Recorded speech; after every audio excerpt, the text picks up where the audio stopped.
Les personnes qui font partie de la communauté Wills Crypto, si vous avez bonne mémoire, avant que nous n'allions dans le canal Telegram, on avait par le biais de WhatsApp abordé ce qu'était le projet Near Protocol. Dans un contexte de bear market, il était question de voir si le projet avait la capacité technologique et financière de passer cette période de chute. Néanmoins, on ne peut faire une dichotomie entre Near Protocol et Aurora qui constitue un layer 2 indispensable à l'évolution de Near Protocol. C'est juste que si vous ne savez toujours pas ce qu'est un layer, je vous prie de regarder la vidéo qui était dédiée à l'explication des layers sur cette chaîne YouTube.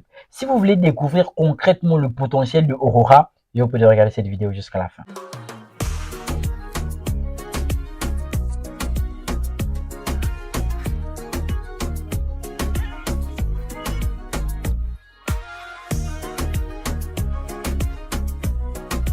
Bonjour à toutes et à tous, bienvenue sur Wills Crypto. Si tu es nouveau, sache qu'ici on parle de crypto-monnaie et des révolutions qu'apporte la blockchain dans le secteur économique.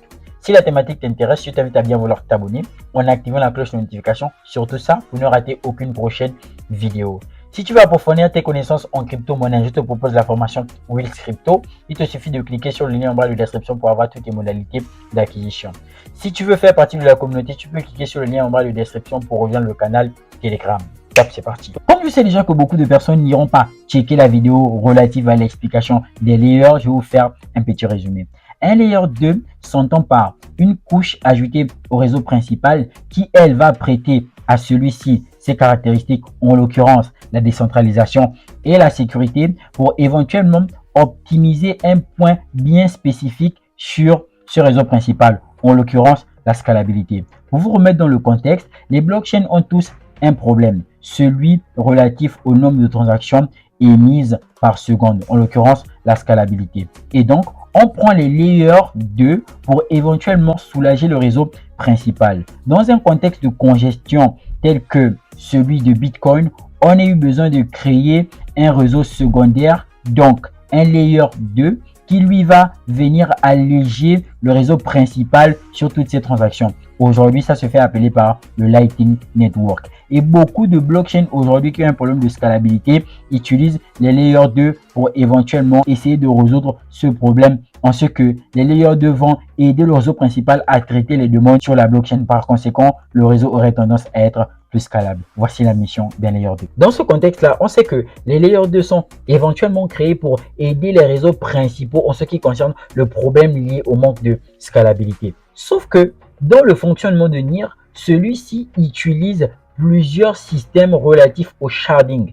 Par conséquent, la blockchain de NEAR est déjà assez scalable. On parle de 100 000 transactions par seconde. Alors, pourquoi avoir créé un layer 2 répondant au nom de Aurora si ce n'est éventuellement pas pour résoudre les problèmes liés à la scalabilité? Et c'est là où ça devient intéressant. La raison est que NEAR est un écosystème permettant de créer des applications décentralisées sur sa blockchain. Vous conviendrez avec moi que la permission de développement d'applications décentralisées sur notre écosystème nous donnerait plusieurs privilèges, notamment ceux relatifs à la notoriété ou encore la solidité, car ça nous permettrait d'éventuellement être plus expansif en ce qui concerne notre potentiel sur le marché de la crypto. Tout comme aujourd'hui, Ethereum est indispensable par le fait que l'on puisse éventuellement développer les applications sur le réseau, tout comme Binance par le biais de la BSC serait en train de prendre de l'ampleur par le fait que beaucoup de tokens soient développés sur ce réseau secondaire, en l'occurrence d'indicateur BP20. Néanmoins, les applications décentralisées développées sur le Near Protocol utilisent un langage de programmation qui se fait appeler le Rust. C'est pratiquement le même utilisé par Solana. Il se trouve que ce langage de programmation ne soit pas celui qui serait le plus prisé ou encore le plus utilisé par les développeurs. Vu que n'étant pas utilisé par plusieurs développeurs, ce langage de programmation appelé le Rust ne serait pas compatible avec les applications développées sur Ethereum qui, eux, sont développées en Solidity. À cause de l'incompatibilité liée aux différents modes de programmation, ça engendrerait le fait que les développeurs ayant créé leur application en Solidity ne puissent utiliser le protocole de NEAR en copiant le code source. Alors qu'avec des blockchains telles que Avalanche et Phantom, on pourrait bien évidemment faire en sorte qu'une application qui a été développée sur le réseau Ethereum puisse fonctionner sur ces deux différentes blockchains, car au niveau de programmation, au niveau de langage, il y aurait une entente quelque part.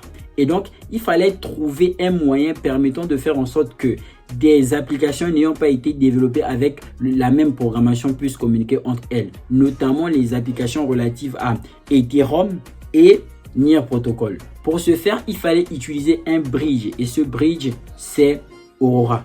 Et bien évidemment, on entend par bridge un pont qui viendrait relier les deux blockchains.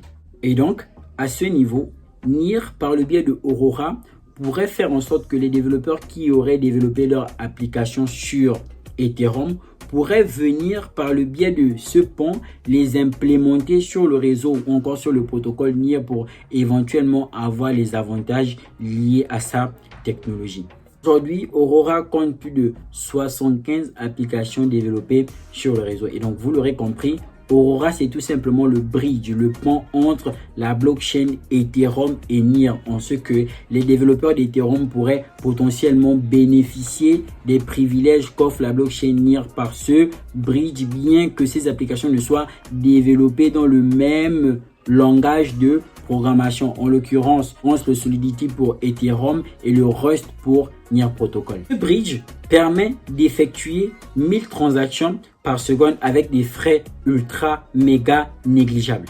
Vous savez qu'actuellement, le grand problème qu'il y a, hormis le problème lié au trilemme de la blockchain, en l'occurrence la décentralisation, la sécurité et la scalabilité, et oui, je vais toujours vous fatiguer avec, hormis ce problème, il y a ce qu'on appelle le problème de l'interopérabilité des blockchains. En gros, quand on parle d'interopérabilité des blockchains et potentiellement de problème d'interopérabilité des blockchains, ça signifie que les blockchains ont du mal à communiquer entre elles. En fait, les blockchains ne sont pas conçues sous la même base, en l'occurrence sous le même langage de programmation.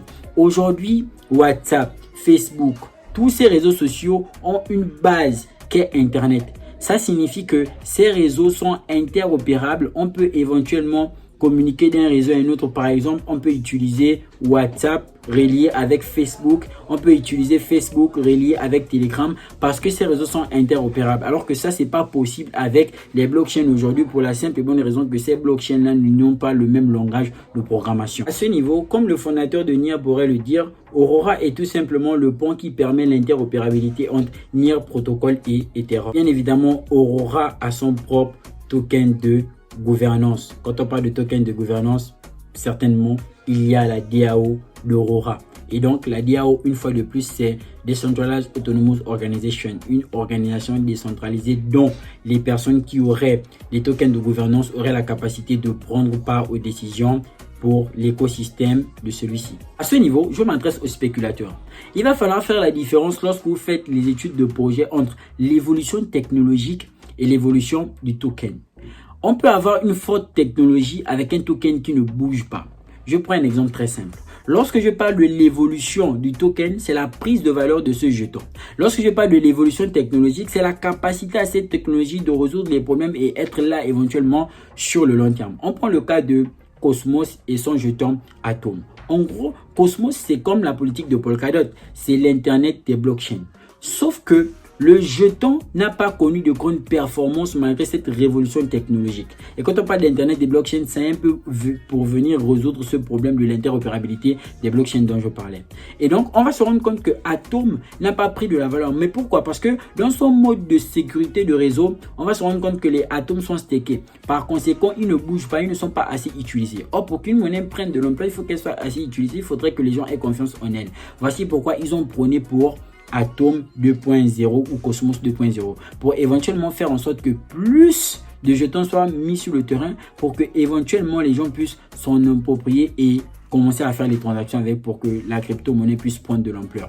Donc, Aurora, sur le long terme, sur une blockchain ou encore un bridge, un pont qui éventuellement aura tendance à être là. Mais est-ce qu'en termes de prix, ça prendra de la valeur? Là, maintenant, il faudrait que vous puissiez regarder maintenant une étude tokenomique, voir la répartition et consorts. Le but, c'était de vous montrer le potentiel qu'a Aurora en tant que bridge en ce qui concerne l'interopérabilité entre Near Protocol et Ethereum. Donc, j'espère vraiment que cette vidéo a été très enrichissante. N'oubliez surtout pas de donner votre avis en commentaire. N'oubliez surtout pas aussi de faire les gestes qui feront en sorte que cette chaîne puisse prendre de l'ampleur. À savoir, liker, commenter et partager. On se retrouve très bientôt dans une nouvelle prochaine vidéo. Bienvenue sur Crypto. Peace out.